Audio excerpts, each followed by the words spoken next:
Good morning, everyone. Welcome back. And today we are going to start a new lesson, Pillars of Democracy. And this lesson is written by Dr. Babasaheb Ambedkar. आज हम देखने वाले हैं pillars of democracy नया lesson जिसको लिखा है doctor Baba Saheb Ambedkar ने, जो हमें एक well known and distinguished and we can say that he is role model for all the youngster that how you should come over और how should get rid of your poverty and what you have to do for a nation also.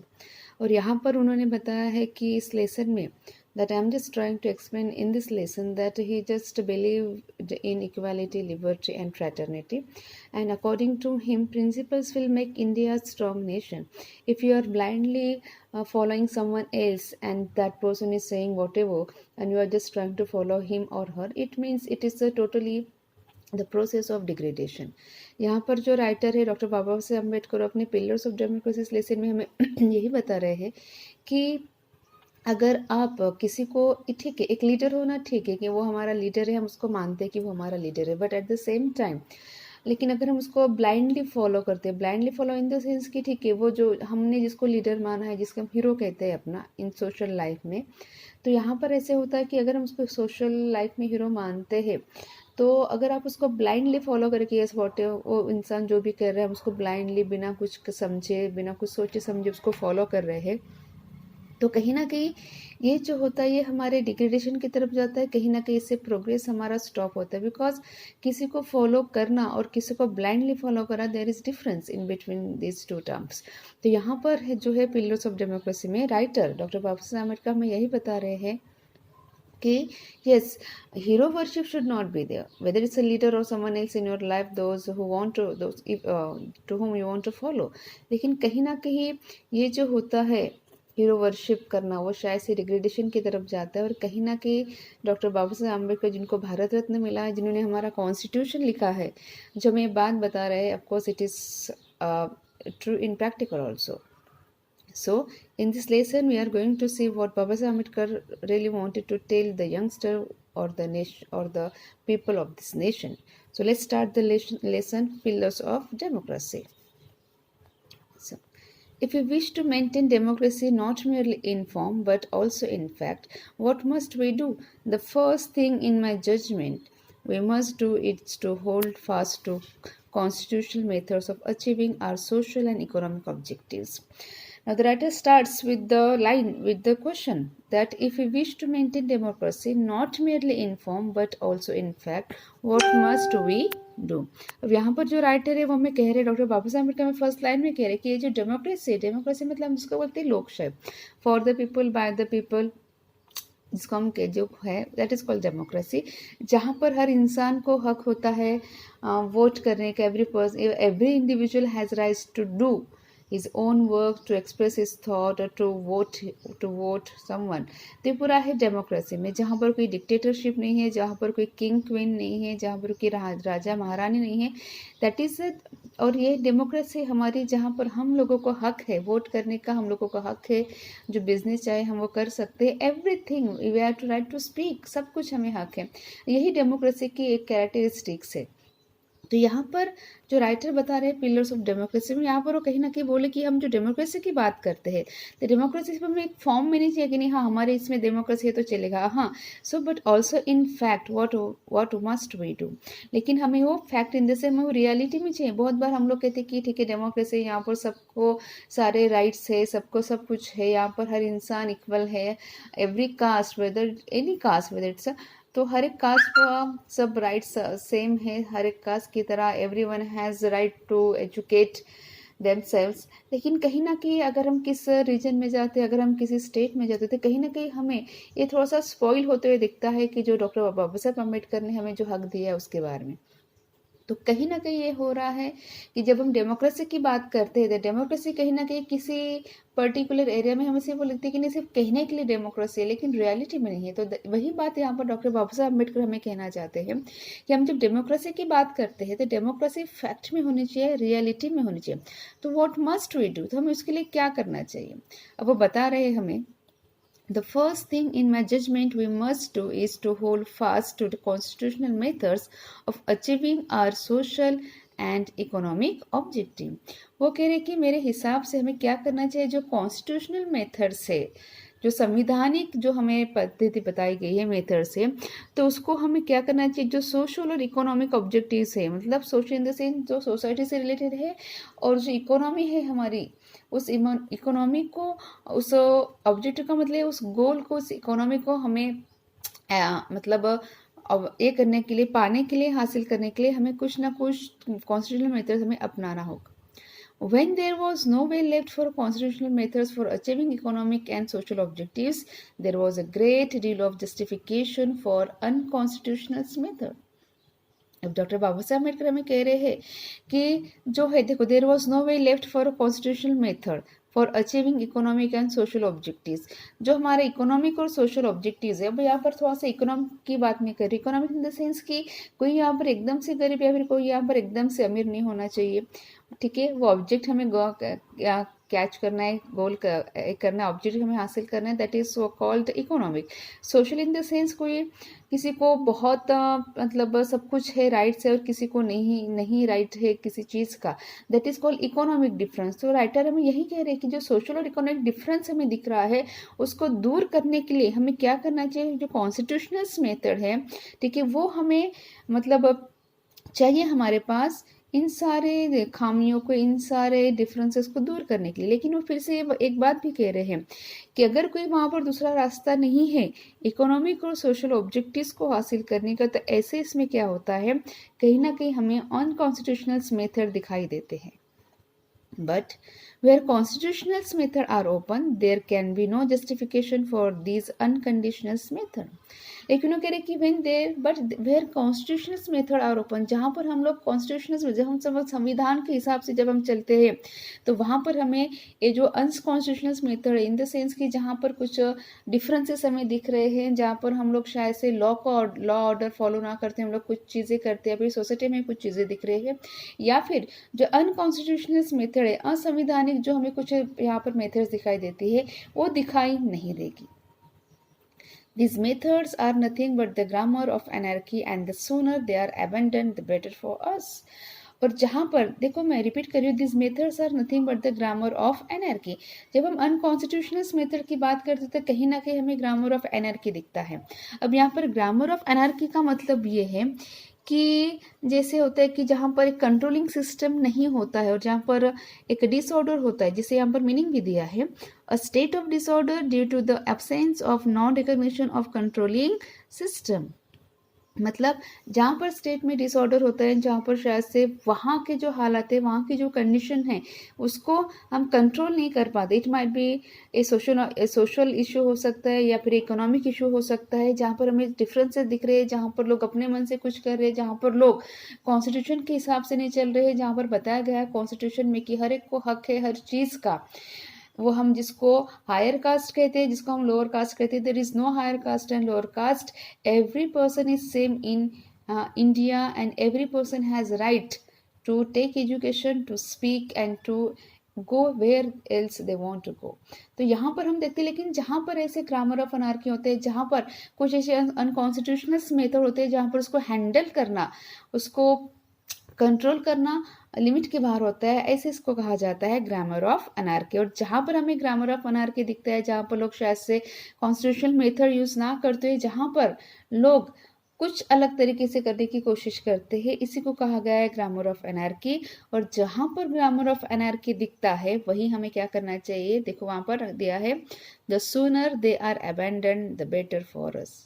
तो जहाँ पर system control में नहीं है, जहाँ पर जो स्टेट है, जहाँ पर कुछ है ऐसा एरिया जहाँ पर कंट्रोल में नहीं है, उसको हम क्या करते हैं, अबैंडन कहते हैं। हम उसको थोड़ा सा उसको अबैंडन करने के बाद क्या होता है, it is the better for अस, वो हमारे लिए अच्छा होता है, बिकॉज कॉन्स्टिट्यूशनल के हिसाब से सारी चीज़ें होनी चाहिए, लॉ के हिसाब से सारी चीज़ें होनी चाहिए। अगर नहीं होती है, उसको कहा जाता है ग्रामर ऑफ एनार्की। और जहाँ पर ये स्टेट होता है, एक जो कंडीशन होती है जो आउट ऑफ कंट्रोल होती है, उसको हमें रोकना चाहिए, अबैंडन करना चाहिए। क्यों, it will be better for अस, हमारे लिए अच्छा होगा।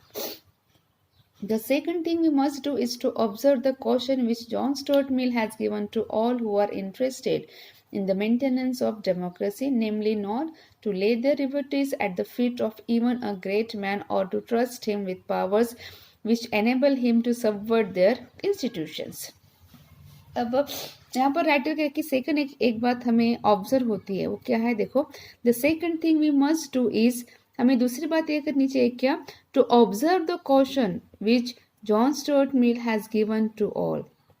John Stuart Mill English philosopher थे, इकोनॉमिस्ट थे, जिन्होंने लिबर्टी के बारे में, जिन्होंने लिबरलिज्म के बारे में बहुत कहा है, जो सोशलिस्ट में एक्टिविटीज़ थे। और जॉन स्टुअर्ट मिल के बारे में खासियत है कि John Stuart mill was a very brilliant person from his childhood. जो सिर्फ 5 साल के थे उनको सारी लैंग्वेज, उन्होंने सारा लिटरेचर पढ़ा था दुनिया का, और उनको बहुत सारी लैंग्वेजेस आती थी। उन्होंने फ्रेंच भी सीखी थी, उन्होंने जर्मन भी सीखी थी। He was a well known and distinguished personality in that period. तो ये जॉन स्टुअर्ट मिल जो है, एक लेसन भी था इसका 11th में, जो ओल्ड सिलेबस था वहाँ पर जॉन स्टुअर्ट मिल के बारे में भी दिया था। तो ये जो जॉन स्टुअर्ट मिल है, ये इंग्लिश फिलोसोफर है, इकोनॉमिस्ट थे, जिन्होंने लिबरलिज्म के बारे में बहुत बातें की है, जिन्होंने सोशलिज्म के बारे में बहुत सारी बातें की है, जहाँ पर उन्होंने अवेयरनेस लाने का बहुत बड़ा काम किया है। तो राइटर हमें कह रहे हैं कि दूसरी एक बात हमें और एक करनी चाहिए कि हम जब देखते हैं कि जो जॉन स्टुअर्ट मिल है, उन्होंने क्या कहा है देखो, has given to all who are interested in the maintenance of democracy. जो लोग डेमोक्रेसी को मेंटेन करना चाहते हैं, जो लोग डेमोक्रेसी के ऊपर ट्रस्ट है जिन लोगों का, जो लोग डेमोक्रेसी चाहते हैं, तो क्या करना चाहिए, namely not lay their liberties at the feet of even a great man. जहाँ पर हम डेमोक्रेसी की बात करते हैं, तो डेमोक्रेसी का मतलब होता है as every individual has right. तो जब हम डेमोक्रेसी की बात करते हैं, तो जॉन स्टुअर्ट मिल के हिसाब से उनका ये कहना है कि अगर हमें डेमोक्रेसी मेंटेन करना है किसी भी नेशन में, तो जब हमें डेमोक्रेसी मेंटेन करना है तो ऐसे इसमें हमें अपनी जो लिबर्टी है, अपनी जो स्वतंत्रता है, वो हमें किसी को सौंपनी नहीं चाहिए। और to trust him with powers which enable him to subvert their institutions, या फिर हमें जो है, जो हमारा पावर है वो हमें, या फिर हम जिसको कहते हैं कि दैट इज और टू ट्रस्ट हिम, मतलब हमें किसी के ऊपर इतना भी ब्लाइंडली ट्रस्ट नहीं करना चाहिए कि जो हमारा इंस्टीट्यूशंस है, जो हमारा कुछ भी प्रिंसिपल्स है, वो अनसेटल हो जाए, वो हम जिसको कहते हैं कि डिस्टर्ब हो जाए। यहाँ पर सबवर्ट का मतलब है डिस्टर्ब होना। आई एम रिपीटिंग दिस सेंटेंस कि जॉन स्टुअर्ट मिल का ये कहना है कि अगर हमें डेमोक्रेसी मेंटेन करनी है, ऐसे लोगों को जिनको डेमोक्रेसी मेंटेन करनी है अपने नेशन में, उन लोगों ने क्या नहीं करना चाहिए, उन लोगों ने अपनी लिबर्टी, अपना फ्रीडम किसी और को नहीं देना चाहिए। इसका सिंपल मतलब यही है कि अगर हम किसी को फॉलो करना चाहते हैं तो एक सर्टेन लिमिट तक हमें उसको फॉलो करना चाहिए, ना कि ब्लाइंडली हमें फॉलो करना चाहिए। बिकॉज जब हम किसी को ब्लाइंडली फॉलो करते हैं तो कहीं ना कहीं हम जो अपने थॉट्स है, हम थॉट्स के हिसाब से नहीं सोचते। जो सामने का इंसान जो कह रहा है हमें, जो जिसको हम फॉलो कर रहे हैं, जिसको हम लीडर कह रहे हैं, जिसको हम ब्लाइंडली फॉलो कर रहे हैं, कहीं ना कहीं वो हम अपनी लिबर्टी उसको सौंप रहे कि हाँ आप जो कहोगे हम वो करेंगे। दैट इज कॉल्ड कि हम अपनी लिबर्टी, अपनी स्वतंत्रता, हम फ्रीडम जो है सोचने का, वो हम उसको दे रहे कि हाँ आप जो कहोगे वही सच रहेगा। वही यहाँ पर जॉन स्टुअर्ट मिल को कहना है। और same at the same way he just telling us कि to trust him with powers which enable him to subvert their institutions, या फिर हम इसके ऊपर इतना ट्रस्ट भी नहीं करना चाहिए कि वो जो है इंस्टीट्यूशन उसको सबवर्ट करे, उसको अनसेटल करे, उसको डिस्टर्ब करे। There is nothing wrong in being grateful to great men who have rendered lifelong service in the country. अब यहाँ पर जो राइटर है वो ये कह रहे हैं टू द कंट्री, यहाँ पर जो राइटर है वो कह रहे हैं कि there is nothing wrong in being grateful to great man. मतलब हम जो ग्रेट मैन हैं, जो बड़े बड़े लोग हैं जिन्होंने बहुत कुछ किया इस देश के लिए या फिर सोसाइटी के लिए, that is called the great man over here. तो जो ग्रेट मैन है उसको मतलब वहाँ कह रहे हैं कि उसको मतलब फॉलो करना या फिर उसको मतलब हम उसको इमिटेट कर सकते हैं। There is nothing wrong in being grateful to great man, मतलब जो ग्रेट मैन है, जिन लोगों ने हमारे देश के लिए बहुत कुछ किया है, सोसाइटी के लिए बहुत कुछ किया है, या फिर अच्छा वो जो काम कर रहे हैं उसके लिए ग्रेटफुल होना, थैंकफुल होना, उनको थैंक्स कहना या फिर उनके लिए थैंकफुल होना कोई बुरी बात नहीं है। जिन्होंने ऐसे ग्रेट लोग, देखो वहाँ पर दिया है कि to great man who have rendered life long services to the country. तो राइटर कह रहे कि ऐसे लोग जिन्होंने अपना पूरा जीवन पूरा लाइफ इस देश की भलाई के लिए, इस देश का भला करने के लिए, लोगों का, अब देश का भला मतलब लोगों का भला, लोगों के बेनिफिट के लिए, for the welfare of human beings, इसके लिए उन लोगों ने किया है। तो ऐसे लोगों को of course you should be grateful, आप लोग को उनको ग्रेटफुल होना चाहिए। ऐसे लोग जिन्होंने देश के लिए, सोसाइटी के लिए, लोगों के भला करने के लिए बहुत कुछ किया है। But there are limits to gratefulness. लेकिन जैसे मैंने पहले ही कहा है कि ग्रेटफुलनेस के कुछ लिमिट्स होने चाहिए। जैसे हम जस्ट एक्सप्लेनिंग टू यू कि अगर कोई लीडर है, हम उसको फॉलो कर रहे हैं, तो हमें लगता है कि वो लीडर है, उसने बहुत कुछ किया है, एंड अगर हम उसको ब्लाइंडली फॉलो करें कि नहीं आप जो कहोगे वही सच रहेगा, हम लोग अपने मन की कुछ नहीं करेंगे, अगर आप कहते ये करो तो हम लोग वो करेंगे, अगर आप कहते हो कि ये मत करो तो हम लोग वो नहीं करेंगे, तो ये हो रहा है कि हम अपने थॉट्स के ऊपर हमारा कंट्रोल नहीं है। हम क्या कर रहे हैं, हम दूसरों को फॉलो कर रहे हैं यहाँ पर। तो यहाँ पर वही कहना चाहते हैं डॉक्टर बाबा साहेब अम्बेडकर और जॉन स्टुअर्ट मिल ऑल्सो। जॉन स्टुअर्ट मिल ने भी क्या कहा है कि हम किसी को, मतलब यहाँ पर जो है, हमें अपनी लिबर्टी किसी को सौंपना नहीं चाहिए, हमें अपनी स्वतंत्रता किसी को नहीं देनी चाहिए कि हाँ आप जो कहोगे हम वही करेंगे। इसका मतलब ये हुआ कि आप स्वतंत्र नहीं है। अगर सामने वाला इंसान अगर आपको कुछ करे कि अगर आप ये करो तो आप वो कर रहे हैं, इसका मतलब है कि आपके जो फ्रीडम से आपने किसी और को दे दिए है कि आप जो कहोगे वही हम लोग कहेंगे। तो यहाँ पर वही कह रहे हैं राइटर कि जो इंसान है जिन्होंने जो ग्रेट मैन है, जिन्होंने बहुत कुछ किया इस देश के लिए, इस कंट्री के लिए, या फिर लोगों के लिए, वेलफेयर के लिए, लोगों के वेलफेयर के लिए, उनको ग्रेटफुल रहना वो कोई बुरी बात नहीं है। लेकिन ग्रेटफुल होने के लिमिटेशंस होते हैं।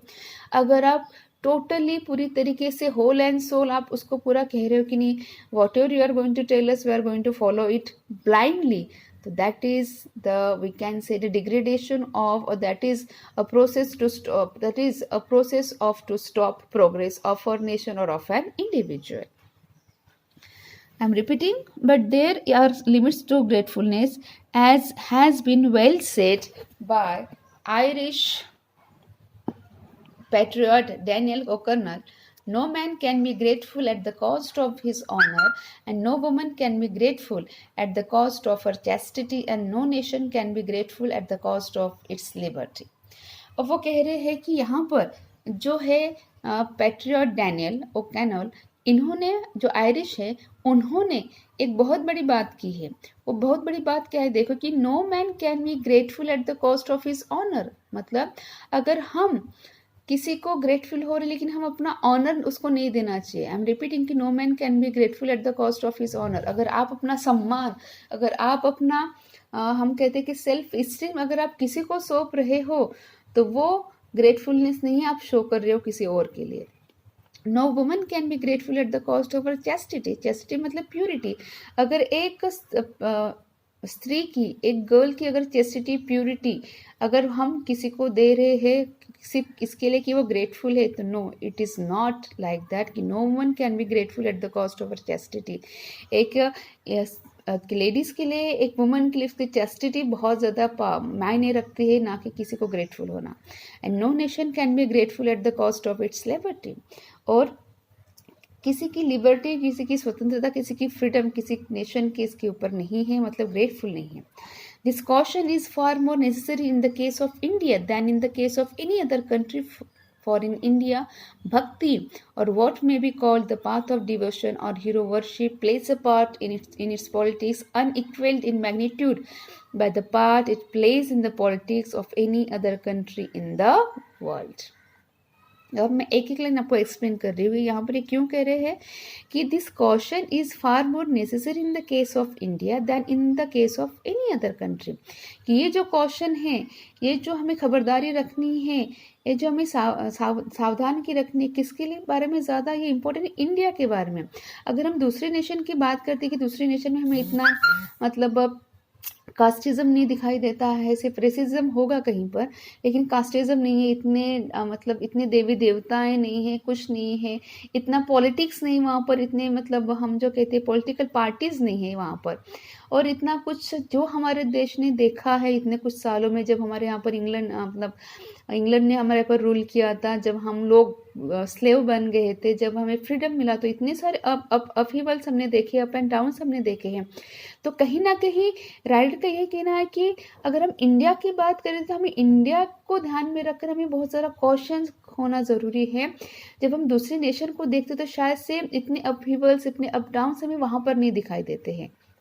तो कहीं न कहीं अगर हम इंडिया की बात करें, तो इंडिया के केस में ऐसा है कि ये नेसेसरी है। हमारी जो लिबर्टी हम लोग बात कर रहे हैं, हम चेस्टिटी की बात कर रहे हैं, हम ऑनर की बात कर रहे हैं, वो ऑनर, वो चेस्टिटी, वो फ्रीडम, वो लिबर्टी एक का बहुत इंपॉर्टेंट है। बिकॉज इंडिया में ऐसा है कि इंडिया में हम लोग भक्ति कहते हैं, और जिसको हम कहते हैं पाथ ऑफ डिवोशन, जिसको हम कहते हैं हीरो वर्शिप। अब यहाँ पर हीरो वर्शिप का मतलब ये है कि हम किसी को एक्सेसिवली बहुत ज़्यादा हम किसी की तारीफ करते हैं, इसका मतलब है कि हम उसको अपना रोल मॉडल समझ रहे कि नहीं नहीं वो इंसान बहुत अच्छा है, हमें उसकी तरह ही करना है, या फिर वो इंसान जो कहेगा हम लोग उसी को फॉलो करेंगे। That is called hero worship.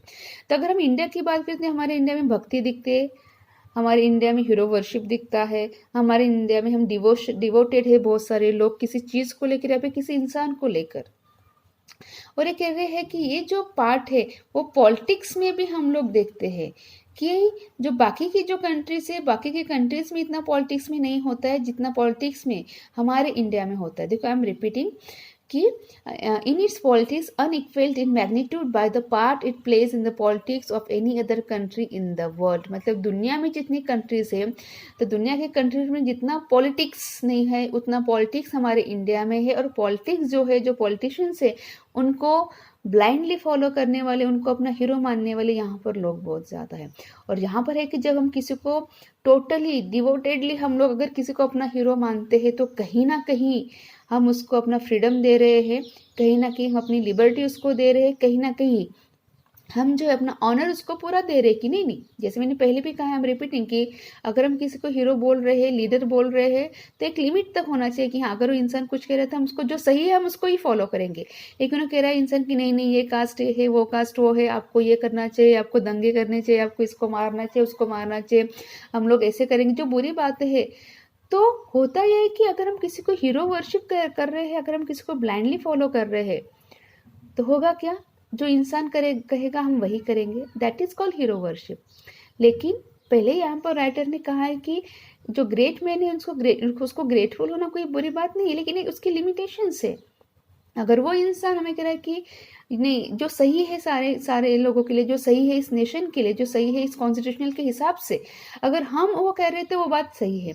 लेकिन अगर हम जिसको लीडर कर रहे हैं वो कह रहे कि नहीं नहीं कॉन्स्टिट्यूशनल के हिसाब से हमें नहीं चलना है, हम ये करेंगे, हम लोग वो करेंगे, इसलिए हम लोग देखते हैं सोसाइटी में दंगे फसाद होते हैं, कास्टिज्म के नाम पर बहुत ज़्यादा क्रुएलिटी हम लोग देखते हैं, ब्रुटलिटी हम लोग देखते हैं, किसी कास्ट की लड़की के ऊपर हम लोग अत्याचार देखते हैं, या फिर किसी को बहुत बुरी चीज़ें हम लोग देखते हैं जो लोग फेस कर रहे हैं इस दुनिया में। ये इसकी वजह से हो रहा है कि हम लोग किसी को हीरो वर्शिप कर रहे हैं, हम लोग किसी को ब्लाइंडली फॉलो कर रहे हैं, और कहीं ना कहीं उसी की वजह से ये सारे हैं हमें जो दंगे फसाद राइट्स हैं हमें वो दिखते हैं। यही एक एग्जाम्पल है हीरो वर्शिप का, ब्लाइंडली फॉलो करने का। तो इसलिए मैंने राइटर यहाँ पर पहले कह रहे हैं कि अगर हम किसी को ब्लाइंडली फॉलो करते हैं, हीरो वर्शिप करते हैं, तो कहीं ना कहीं हम अपना फ्रीडम उसको देते हैं, अपने हिसाब से नहीं सोचते, हमें लगता है कि वो इंसान जो कह रहा है हमें वो सच है। और यही हमारे इंडिया में हो रहा है। हम पॉलिटिक्स, अगर हम इंडिया की बात करें तो बाकी दुनिया के हिसाब से हमारे इंडिया में पॉलिटिक्स ज़्यादा है, पॉलिटिकल पार्टीज ज़्यादा है, और कहीं ना कहीं यही बात बहुत बार एक कारण होता है, एक रीज़न होता है बहुत सारी चीज़ों का, ब्रुटलिटी का, क्रूअलिटी का, या फिर राइट्स का। But in politics, bhakti और hero worship is a sure road to degradation and to eventual dictatorship. लेकिन अगर हम पॉलिटिक्स की बात करें, अगर हम राजनीति की बात करें, तो हम जो भक्ति की बात कर रहे हैं या फिर हम जो हीरो वर्शिप की बात कर रहे हैं, वो किसकी तरफ लेकर जाता है, वो रास्ता है डिग्रेडेशन का। डिग्रेडेशन मतलब वो है प्रोग्रेस नहीं होता है उससे, और वो होता है डिक्टेटरशिप। डिक्टेटरशिप में हुक्मशाही। जैसे मैंने पहले ही कहा कि सामने वाला जो कहेगा हम लोग वही करेंगे, सामने वाला करेगा नहीं आपको यही करना है, यही सही है, दैट इज कॉल्ड डिक्टेटरशिप, जिसको कहते हैं हुक्मशाही। On the 26th of January 1950, we are going to enter into a life of contradictions. अब हमने देखा है कि 26 जनवरी 1950 को हमारा जो है कॉन्स्टिट्यूशनल उसको अप्लाई किया गया था। तो राइटर यहाँ पर कह रहे हैं कि 26 जनवरी 1950 से हमें शायद से हम एक कॉन्ट्रडिक्शन, हम शायद से दो जो बहुत ही अपोजिट रहेगा, हम उसके उस ऐसे लाइफ में हम लोग एंटर करने वाले हैं। We are going to enter into life of contradictions. Contradiction का मतलब है तो अपोजिट।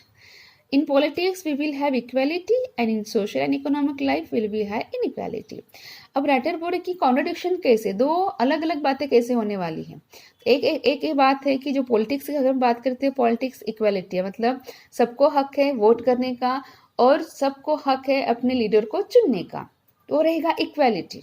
लेकिन अगर हम सोशल और इकोनॉमिक की बात करें, अगर हम समाज की बात करें, अगर हम economic in the sense finance की बात करें, फिनेंशियल कंडीशन की अगर हम बात करें, तो कहीं ना कहीं हमें यहाँ पर इनइक्वलिटी दिखेगी, असमानता दिखेगी। बिकॉज समाज में हमें अभी पता है हायर कास्ट लोअर कास्ट अभी भी वो शायद से बहुत एक चल रहा है। और हम इकोनॉमिक की बात करें, अगर हम फिनेंशियल कंडीशन की बात करें, तो कहीं ना कहीं हमें कोई अमीर बहुत अमीर दिख रहा है तो कोई गरीब जो है बहुत गरीब दिख रहा है। इट इज़ सोशल और इकोनॉमिक एक क्या है, एक इनइक्वालिटी है। In politics, we will be recognizing the principle of one man, one vote and one vote, one value. वो कह रहे हैं कि पॉलिटिक्स की अगर हम बात करते हैं, पॉलिटिक्स से हमें दिखाई देता है कि वन मैन वन वोट, कि एक इंसान को एक वोट देने का अधिकार है, and one vote one value, और हर एक वोट को वैल्यू है, वो हमें दिखाई देता है पॉलिटिक्स में। In our social and economic life, we shall, by reason of our social and economic structures, continue to deny the principle of one man, one value. लेकिन अगर हम सोशल समाज और अगर हम इकोनॉमिक की आर्थिक स्थिति की अगर हम बात करते हैं, तो यहाँ पर हम वन मैन वन वैल्यू ये प्रिंसिपल हम यहाँ पर डिनाई करते, यहाँ पर अप्लाई नहीं होता है।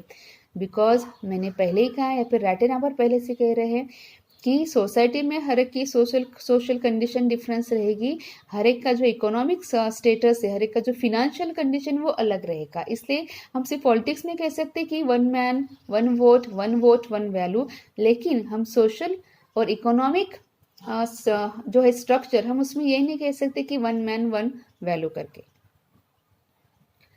How long shall we continue to live this life of contradictions. Writer कह रहे कि कितने सालों तक ऐसा होगा, और आगे कितने साल हम ऐसे जो कॉन्ट्रडिक्शंस भरी लाइफ है, जहाँ पर बहुत सारे डिफरेंसेस है सोशल इकोनॉमिक स्टेटस में, ऐसी लाइफ हम और कितने साल जिएंगे, या फिर ऐसी चीज़ें हम कितने साल और देखने वाले हैं। How long shall we continue to deny equality in social and economic life. वो कह रहे कि और कितने मतलब कितने दिन तक या फिर कब तक हम लोग देखेंगे कि जहाँ पर इक्वालिटी नहीं है सोशल इकोनॉमिक लाइफ में, हम कब तक इसको डिनाई करेंगे, हम कब तक कह नहीं पाएंगे कि हाँ हमारे यहाँ पर सोशल और इकोनॉमिक्स इक्वालिटी है। No, there is still social and economic inequality that we find in our society. If we continue to deny it for long, we will do so only by putting our political democracy in peril. अब देखो writer क्या कह रहे हैं, if you continue to deny it for long, अगर हम बहुत सालों तक, बहुत देर तक अगर हम यही कह रहे कि नहीं, हम डिनाई करेंगे कि हाँ, हम डिनाई इन द सेंस हम मना करेंगे कि हाँ हमारे यहाँ पर कोई सोशल इकोनॉमिक इक्वालिटी नहीं है, तो वो क्या कह रहे हैं, it will do so only by putting our political democracy in peril.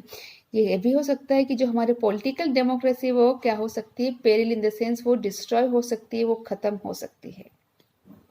We must remove this contradiction at the earliest possible moment, or else those who suffer from inequality will blow up the structure of political democracy which this assembly has too laboriously built up.